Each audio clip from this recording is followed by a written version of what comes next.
guys, Spirit Guide Messenger po. Welcome back po. Okay guys, bago tayo mag-start ng ating reading, gusto ko lang po explain sa inyo. Last time, in-explain ko po sa inyo about sa Kundalini at about sa third eye, yung taong may third eye at yung taong merong spiritual eye. Kung ano ang pagkakaiba. Dahil hindi pwedeng third eye lang ang ma-activate mo. Ang kailangan talaga ma-activate mo ang 7 chakra mo, ma-open mo yan at ma-align mo para matanggal ang veil, para magkaroon ka ng discernment kung ano ba talaga ang binibigay na vision ng Panginoon or ng universe sa iyo. Dahil karamihan po talaga sa taong may third eye, mababa ang kanilang vibration frequency. Unang-una, kung Kristiyano po kayo, hindi tinuturo ng Panginoon na mangkulam at manggayuma at saktan mo ang kapwa mo. Hindi po yan. Okay? At sa Kristiyano, may tinatawag po tayong Trinity. The Father, the Son, the Holy Spirit. At tayo rin pong tao, Trinity rin po tayo. Meron tayong the body, the soul, and the spirit. Ang spirit, ang God consciousness. Ang soul mo, ang sarili mong consciousness. Ang body mo, ang world consciousness. Kaya tayong mga tao, meron tayong meron tayong duality. Meron tayong bad side at meron din tayong good side. Okay? So ngayon, etong soul natin ang natutokso kasi. Kaya pag lumayo ang spirit sa atin, nawalan tayo ng connection, tayo na, yung soul, madali yang pasukin ng demonyo. At yan ang karamihan, yan ang mga taong merong third eye. Kaya iwasan nyo po sila. Dahil ang taong merong spiritual eye, hindi po nanggagayuma, hindi po nananakit ng kapwa. Okay? At sila po ang ginagamit. Dahil karamihan sa mga taong may spiritual eye, sila ay light worker. Konektado yan, naka-align yan, tatlong yan. Okay? Yung spirit, yung body, yung soul at yung body. Okay? So, before spiritual awakening, madilim pa ang inyong aura. Pero pag naging spiritually awakened na po kayo, medyo gaganda na po ang aura nyo at pagka spiritually mature na po kayo, na andyan panibago. Kasi ang soul natin, para yang sibuyas. Nagbabalat po yan. And then kada nagbabalat, pinapadalahan po yan ng universe, which is ginagamit po ang ating higher self, ang ating spirit, dinadalhan po yan ng liwanag. Kaya nag-iiba ang ating aura. So, depende yan kung paano ka namumuhay. At yung karma din na andyan. Kaya kung meron ka mga negatibong ginagawa, negatibo ring karma ang pupunta sa'yo, babalik sa'yo, parang boomerang yan. Pero kung gagawa ka ng kabutihan din ang matatamo mo. Kasi, katulad na sabi ko, boomerang yan. So, pero ang karma kasi, hindi ibig sabihin na, kumbawa, ikaw ang nagnakaw ng candy. O, nagnakaw ka ng bato, let's say. Crystal stone. Pero, ang pinaka-karma mo, hindi naman ibig sabihin dahil nagnakaw ka ng bato, bato rin ang nanakawin sa'yo. Hindi ganun. Maaring merong time, pero hindi lahat ng time, ganun, equal. May time na ninakaw mo lang ibato, pero ang nangyari, yung buhay mo ang ninakaw. So maraming yan, hindi natin alam ang Panginoon na magbibigay sa atin ng parusa, kumbaga. Kaya yung mga taong may third eye na gumagawa ng negatibo, sila yung mga dark worker, wala na po yan sa Book of Life. Burado na po yan mga yan. At yung iba, kung tutuusin, wala na nga rin yung soul nila katawan lang ang meron. Wala na yung kanilang spirit, wala na yung kanilang soul. Eto na, namamanipila na yung kanilang mismong katawan, which is eto kasi yung ating physical consciousness. So, ganun po yan. Kailangan sa mundo ng spirituality, kailangan i-align po natin ang 7 chakra natin para itong soul natin, ito ang nalilinis, nagbabalat at mabigyan ng spirit ng Panginoon, ng universe, ng liwanag para maging light worker ka. Ganun po yan. Kasi tayo, alam mo, sinasabi ngayon na malapit ng magunaw ang mundo. At ang mayayaman lang daw ang makakapunta sa mundong Mars. Dahil sila, billionaire sila. Meron silang pamasahe para sumakay ng spacecraft. Paano naman tayong mga pulubi, mahihirap, hindi natin afford yung pamasahe. So, ano mangyayari sa atin? Mabubulok tayo dito sa lupa. Which is, ang sinasabi ngayon, kaya kailangan maging spiritually awakened tayo, itaas natin ang ating vibration.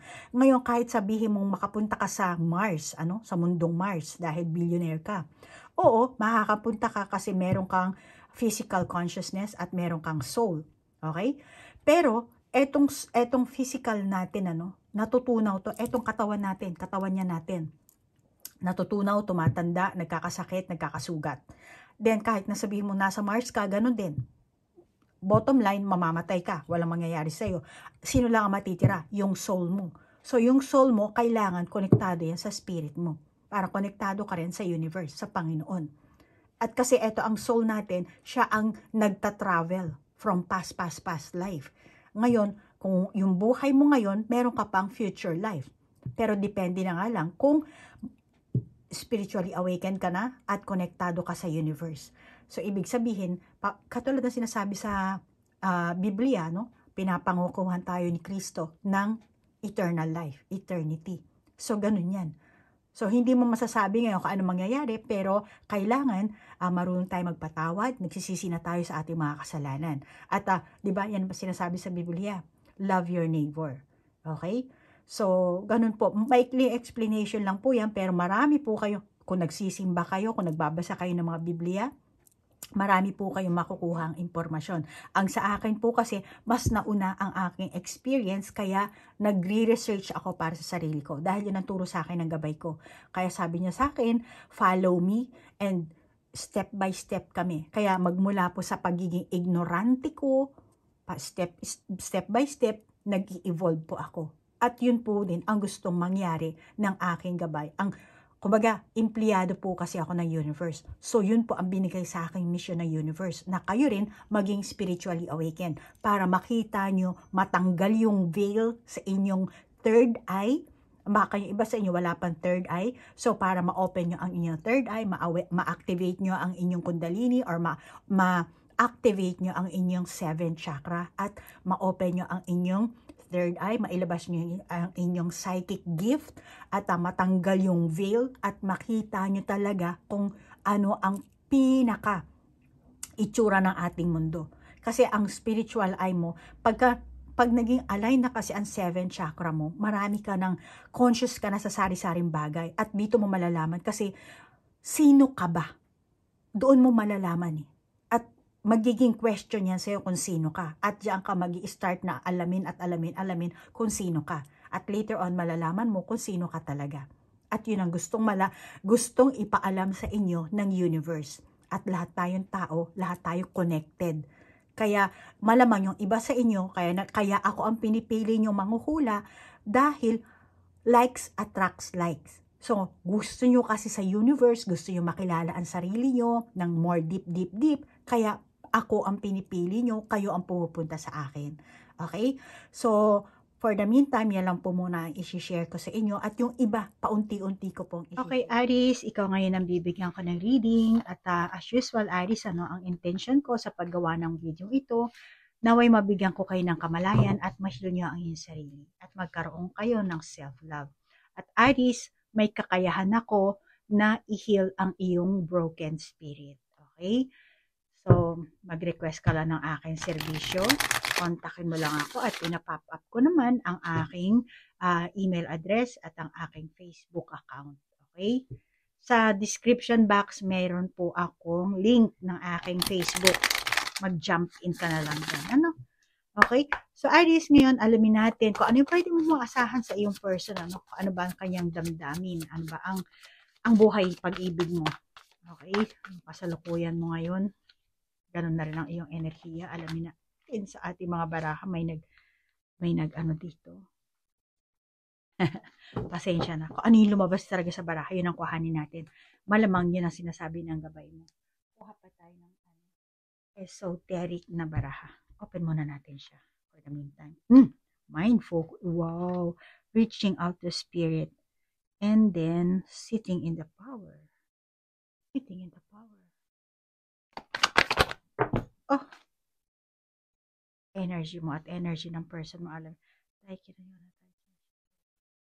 Whoa.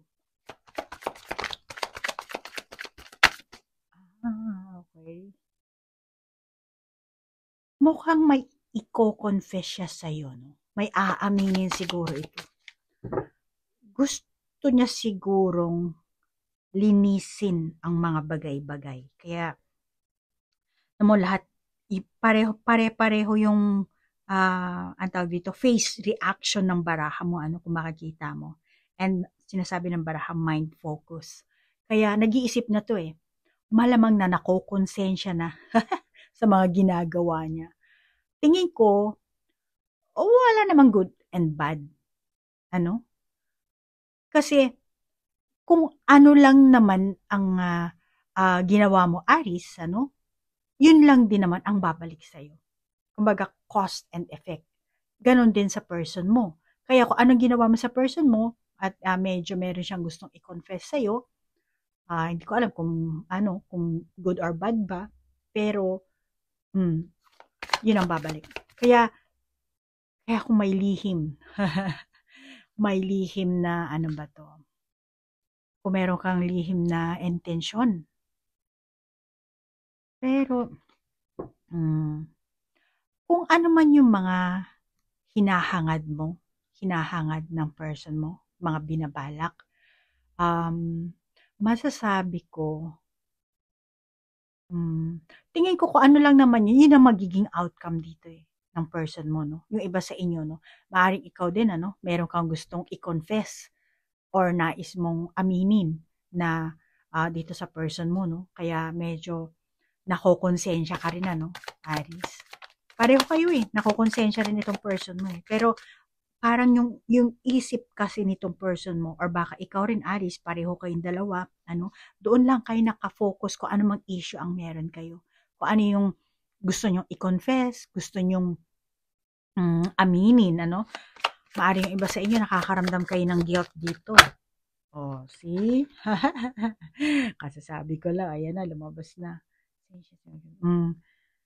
Gusto mong tapatin, ipagtapat ang sinasabi ng baraha. Itong person mo, nag-iisip siya ng panibagong diskarte. Parang, ito. Medyo natataranta yung baraha. Ito. Parang ganun siya. Ngayon, tingin ko, maaaring hindi lahat sa inyo, no? Pero nililin lang ka nito or niloko ka na. Baka yung iba sa inyo, no? Yung mga dati niya sigurong palusot na sinasabi sa'yo, tingin ko, hindi mo pinapaniwalaan. Ano, Aris?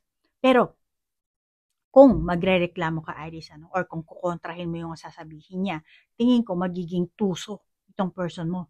Dadayain ka niya, lilituhin ka niya, kaya yung ano nito, yung mukha niya, parang ganyan. Lilituhin ka nito. Marami siyang gagawin para paikutin ka, utuin ka, or kung hindi naman lalambingin ka para magpatawad ka, or para magbago yung emosyon mo. Mukhang ang person mo, inoobserbahan ka lang niya yung kilos mo. Kung, for example, kung iiwan mo ba siya, ano? Or kung naniniwala ka sa mga sinasabi niya. Or kung parang sigurado kaya to sa nararamdaman nito. Parang meron siyang ganung naiisipan. Kaya Aris, ano, tapusin mo man ang relasyon niyo o hindi. Dahil sa tingin ko naman may pagmamahal ka pa, no? Or meron ka mahal mo pa siguro itong taon to. Or may isinasaalang-alang ka kaya hindi ka makapagdesisyon, hindi ka makapagbitaw, or umamin man lang sa person mo. Pero kung umamin ka man o hindi, ano, tingin ko naman lalabas at lalabas talaga ang mga ebidensya. Or kung itong person mo, umamin man siya, lalabas at makakakuha ka ng ebidensya, or pwede rin vice versa, no? Lalo na kung ikaw ang Aris na talagang naghahanap ng katotohanan, ano, naghahanap ng kasagutan, gusto mo maging klaro para pag nakakita ka ng clarity, doon ka gagawa ng desisyon, doon ka gagawa ng kung bibitawan mo ba, ipagpapatuloy mo ba, or talagang uusigin mo ba, kung ano man yon, tingin ko, naghahanap ka pa dito ebidensya. Try natin dyan.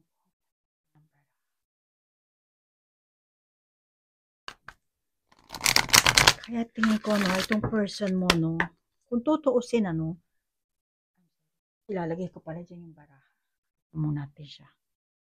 Kung tutuusin, Aries, ano, hindi rin madali para sa kanya yung manlinlang ng tao. Maaring hindi siya sanay, hindi niya ugali yun, or baka nadala lang siya sa sitwasyon, mga kaganapan sa inyo. Kaya nakukonsensya rin siya, nabibigatan rin siya, ano. Nabibigatan siya sa ginagawa niya, sa dinadala niya. Kaya lang malamang na sa mga kaganapan, sa sitwasyon nyo, sa samahan nyo, may kung anong kadahilanan kaya kailangan niyang gawing itago. Ano? Mukhang hindi rin madali para sa kanya ang mga ginagawa niya. Kaya nga, naandun yung konsensya niya. No? Kaya nag-iisip siya kung ano ba dapat niyang gawin, paano niya ilalabas sa'yo, paano niya na hanggat maari, walang trouble, walang kaguluhang mangyayari. Ano? Hindi ka magagalit, hindi ka maghuhusga. Gusto niya rin talaga maghugas din ng kasalanan niya. Ayusin yung pagkakamali niya or sabihin na yung katotohanan na ganito, ganyan. Yan na nakikita ko dito sa baraha mo. Ano?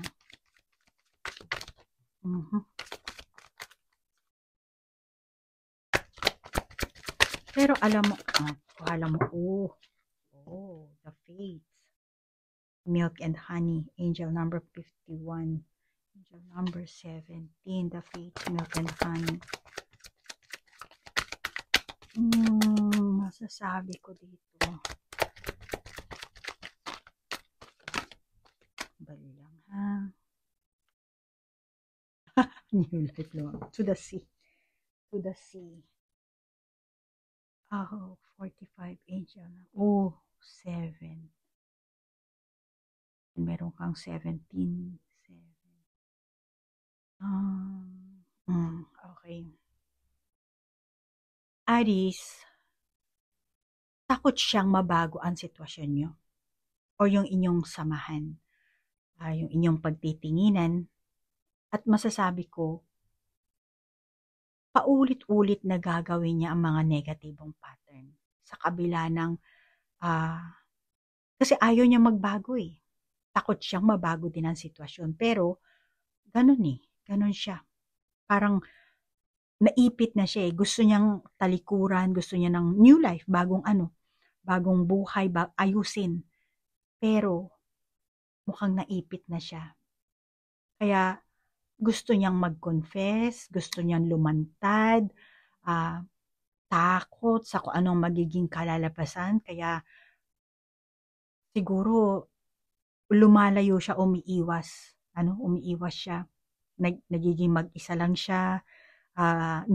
Inilalayo niya yung topic, hindi niya as much as possible yung gusto niyang itagong issue, yung gusto niyang itagong kung ano man yun, huwag mapag-uusapan, huwag mauungkat or huwag mailalabas. Kasi hindi niya alam kung paano siya magpapaligoy-ligoy. Malilito siya, matataranta siya. Kaya, nag-aalangan siya eh. Takot ang nararamdaman nito.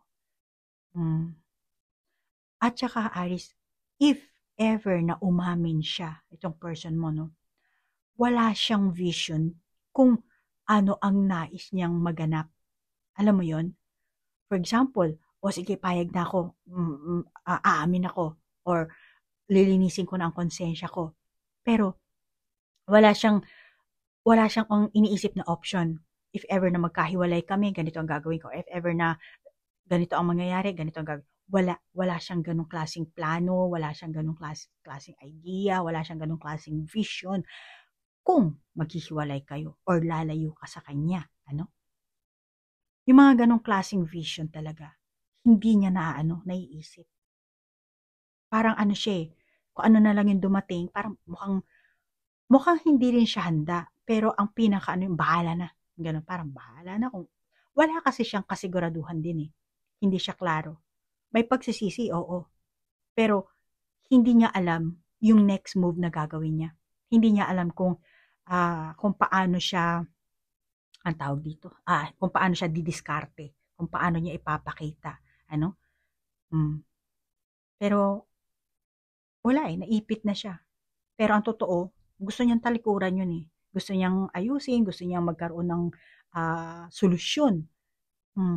Pero mukhang wala siyang maisip. Pero gusto niya lang na, parang tapusin na 'to, panibago na. Parang gusto niya magsimula ulit, pero hindi puwede, eh, kasi may nangyari, eh. Merong issue, eh. Merong kaganapan na kailangang klaruhin. Pero wala siyang idea kung paano, saan siya magsisimula. Kaya malamang hahayaan niya na lang kung ano yung magiging emosyon mo, reaction mo, decision mo, kung anong magaganap sa inyo, papakiramdaman niya na lang, yung gano'n ba? Kaya ang gusto niyang mangyari, kung ano ang ikikilos mo, doon siya hahanap ng sagot. Doon siya magdedesisyon. Kaya kung feeling mo na mahal pa kita, ganyan, gusto ko yung magpatuloy pa ating samahan, relasyon, doon siya hahanap ng, o sige, parang pag nakita niya meron ka pang pagmamahal sa kanya, doon siya gagawa ng diskarte siguro, ano, pipili siya. Tapos malamang na lilituhin ka na naman din ulit para or yung sarili niya mismo dadayain niya na lang para makalimutan yung past, makalusot, ano, maiwasan. Pero gano'n ang ano niya 'no, hindi siya masyadong ano, anong tawag dito, gumagawa ng plano kung ano tayong barahan natin dito. Hindi siya mapagplano. Siguro pabigla-bigla. Parang, ito na nangyari. So, wala nang magagawa. Parang gusto naman niyang panindigan, kaya lang, naandun pa rin yung takot ng kung papaano ba.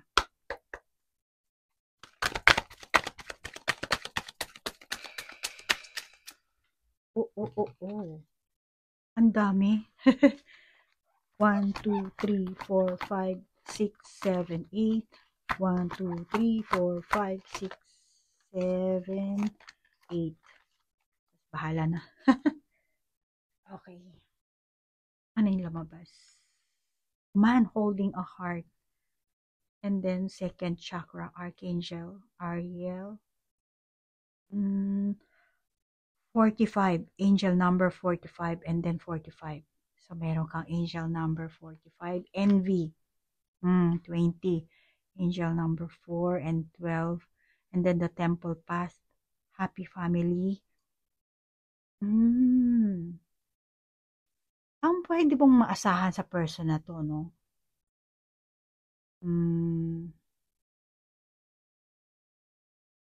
Una, may kailangan kang matutunan sa pag-uugali niya, Aries, sa inyong samahan mismo.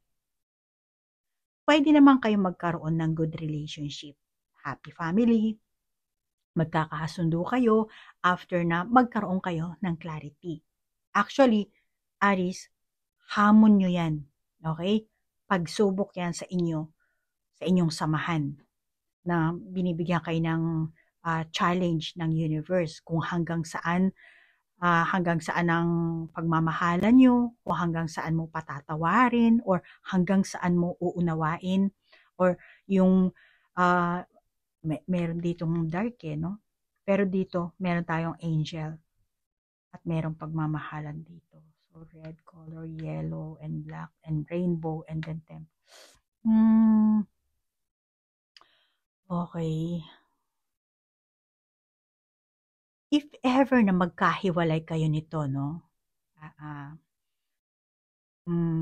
Or hindi kayo maging kayo, depende kung anong klaseng samahan ang meron kayo, no?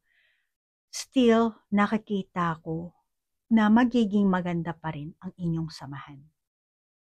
Hindi man as a lover, pero as a friend, pwede naman. Or a coworker. Or baka yung iba sa inyo, business partner, ano? Pareho kayong YouTuber, influencer, Then kahit wala na yung love feelings o kaya naman dahil may mga family, may mga bata, pwede kayong parent partnership kung may mga batang involved sa inyo, yung iba, anak mo, anak niya, or pareho kayong may anak, pwede nyo namang i-maintain yun. Wala na yung love, wala na yung pagmamahalan nyo sa isa't isa, pero love para sa mga bata, tingin ko, meron naman. Kaya kung wala na yung trust as a lover, nakakita ko ibang way. Ibang way, tingin ko naman merong kayong trust doon. Or dapat na magkaroon talaga kayo. Kahit na sabihin mo awkward ang magiging sitwasyon nyo, kaya kailangan yung mag-effort dito eh. As a team or mag-collaborate kayo. As a parent, sa work siguro, sa business nyo, kung ano man ang kahihinat na ng inyong samahan or kung ano man meron kayong samahan dito. Kaya masasabi ko magkakaroon din naman kayo ng suportahan.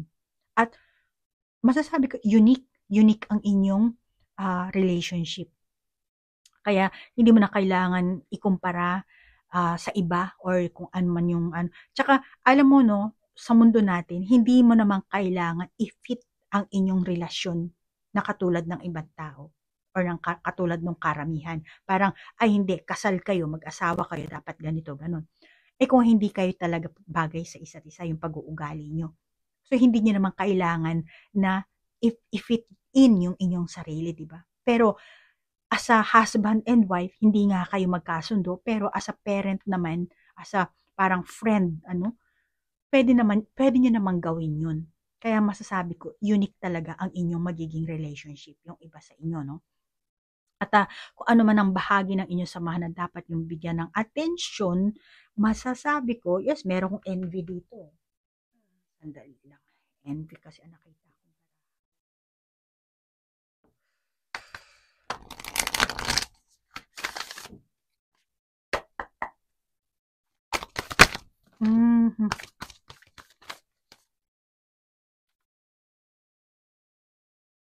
A fresh new way of living emerges.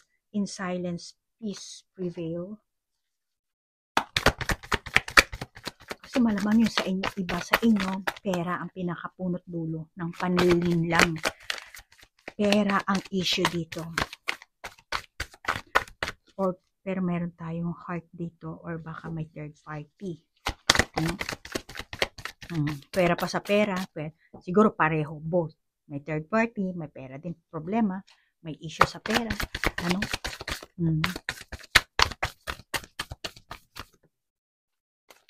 Okay. Valiant courage. Ano pa to? Breakthrough is at hand. And then, narrow pathway. Tread thoughtfully. Sorry.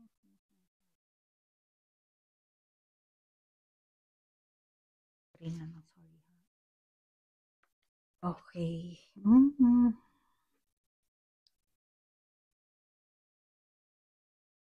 So, sabi ko kanina, pera or baka talaga may third party or talagang siguro ang rason din talagang hindi kayo magkaanuhan. Kasi yung isa sa inyo, napakasinungaling talaga. Parang hindi naman kailangan magsinungaling, parang siguro nakasanayan na talaga na itago, manlinlang, takot magsalita ng katotohanan pero naandun yung nakukonsensya. Pero ang pinakapunot dulo kasi dito, meron talagang panlilinlang, malaki man o maliit. Para nakagawian na siguro. Ay pinaka-issue ng samahan nyo, yung iba sa inyo talagang pera, kaya grabe ang pagtatalo nyo dito, Kaya mabigat ang loob na umamin. Maring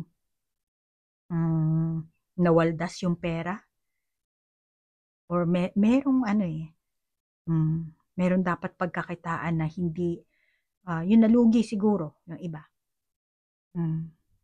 Baka yung pinasok na investment or sugal or ginamit sa pagta-travel or ibinuhos sa third party. Kaya makakabuti sa inyo na magplano kayo. ayusin nyo kung ano ang ambisyon nyo na meron kayo at doon lang kayo mag-focus. Kung ano ba ang nais nyong maganap sa inyong hinaharap. Ano? Maring yung iba sa inyo, no, ang pwede mong maasahan dito sa person mo. Magiging dedicated siya sa inyong relasyon or kung meron kayong kasunduan, magiging dedicated lang siya doon. At tingin ko, doon ka rin mananahimik. At mananahimik din tong person mo. Lalo na kung meron kayong talagang kasunduan. Ano? Hindi na, hindi ko nakakita dito na yung pagsisisi. Pero mukhang nanghihina na itong person mo. Kaya wala siyang lakas ng loob para makipagtalo sa'yo. Umiiwas na lang to. Nananahimik na lang. Kaya mukhang tingin ko, susunod na lang to sa gusto mo. Susunod-sunura na lang siya.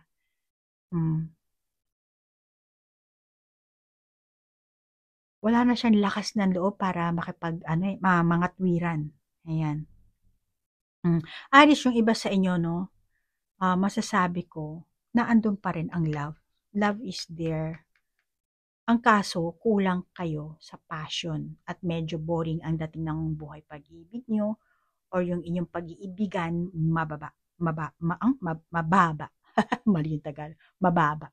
Kaya, kailangan nyo paminsan-minsan yung mag-date. Mag-date or mag-spend time kayo ng para meron kayong communication, mag-usap kayo, mag-outing kayo, magpapamilya, or alamin nyo kung paano nyo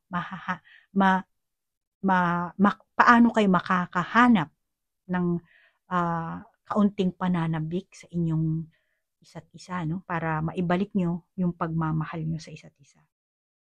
Yung pag-iibigan nyo. Or subukan nyo, huwag laging ilagay yung pagiging practical, bago yung passion nyo sa inyong relasyon. Kasi, hindi ko alam kung gaano ka lalim or kung gaano ka ang ginawa ng person na to, kung bakit siya nagsisisi, kung bakit kanya nilinlang, kung bakit siya nalilito, kung bakit gusto niyang linisin, maghugas ng kasalanan. Pero, masasabi ko dito, meron naman kayong chance na mabago. Katulad na sabi ko kanina, hindi nyo kailangan i-fit ang sarili nyo, ang inyong samahan sa lipunan. Dahil may kanya-kanya tayong pamamaraan, may kanya-kanya tayong, kung ang tawag dito, meron tayong kanya-kanyang hiyang, ayun, sa Tagalog. Kumbaga, pag meron kasing ganong klase, ewan ko lang sa Pilipinas, kasi dito ako sa Japan, so meron dito sa Japan na, lang sila, mag-asawa sila, pero every Saturday, Sunday lang sila nagsasama. Alam mo yun? Pag Monday to Friday, meron silang ibang apartment, tapos hindi sila nagkikita. Kasi busy sila sa kanilang mga work. Then pag after, kumbaga weekend, weekend married, yung ganun. Mag-asawa lang sila every weekend, Saturday, Sunday. Tapos pag Monday na, wala na. Tapos 5 days, wala silang. So, hindi mo kailangang Aris. Ang gusto kong sabihin sa'yo, hindi mo kailangan i-fit in ang inyong samahan dahil meron tayong ang tawag dito, meron tayong patakaran sa ating lipunan. Parang kasal ka, dapat uuwi ka dun sa bahay ng asawa mo, ganyan-ganyan.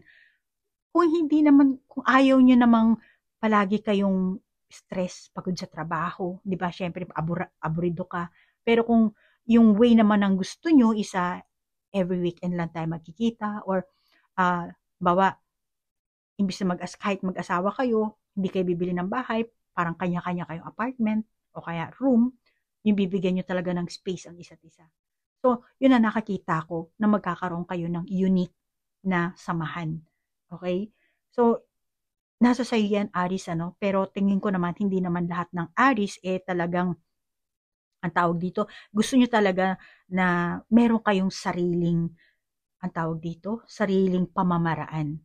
At malamang itong person mo, ganun din. Hindi ko alam kung anong gender ang meron kayo, Aris? Pero, yun ang nakakita ko. So, kung ano man yung gusto nyong ano dito, nakikita ko magkakaroon naman kayo ng unique na, ang tawag dito, unique na samahan. And more on clarity ang kailangan nyo dito. No? Klaruhin nyo kung ano ba talaga ang gusto mo, ano bang gusto niya. Magkaroon kayo ng clarity. Nang sa ganun, mailabas nyo kung ano yung mga kanya-kanya nyong idea at doon kayo pumayag kung ano yung kondisyones. At makakabuti rin, Aris, na bigyan mo siya ng kondisyones.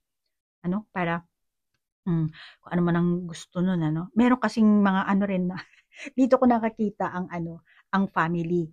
Hindi ko, eto parang mukhang masaya silang family dito, ano. Pero hindi ko sinasabi na alin ba dito, ano ba ang gender mo dito. Or baka, kumbaga, nakagawa ka na ng baby, pero meron ka palang tinatago na ibang gender mo, kaya nililinlang mo itong person na to. Tapos meron kang ibang mahal, ibang gusto. Depende yan. Pero clarity ang kailangan dito at kasunduan. At kung gusto nyo maging kayo, maging dedicated kayo sa isa't isa. Okay? Kailangan bigyan nyo ng atensyon yung pinaka-issue nyo, yung kung pera ba, kung pagmamahal ba, kung relasyon ba, kung meron bang inggit na namumuo dito, yun ang bigyan nyo. At kung gusto nyo ng unique na samahan, pwede nyo rin bigyan ng atensyon yan. At mapapasa kami, magagawa nyo naman yan. Mag-focus lang kayo sa gusto nyo. Ano? So, Aries yan ang nakita ko at mga angel number, ano? At ikaw nang bahalang mag-adjust. Kung naka-resonate ka, take it. Kung hindi naman, just leave it. Kung meron ka sariling validation sa barahan din, ikaw na lang mag-validate. At nagpapasalamat ako sa oras na inilaan mo at sa like, share, comment. Namaste po. Bye-bye.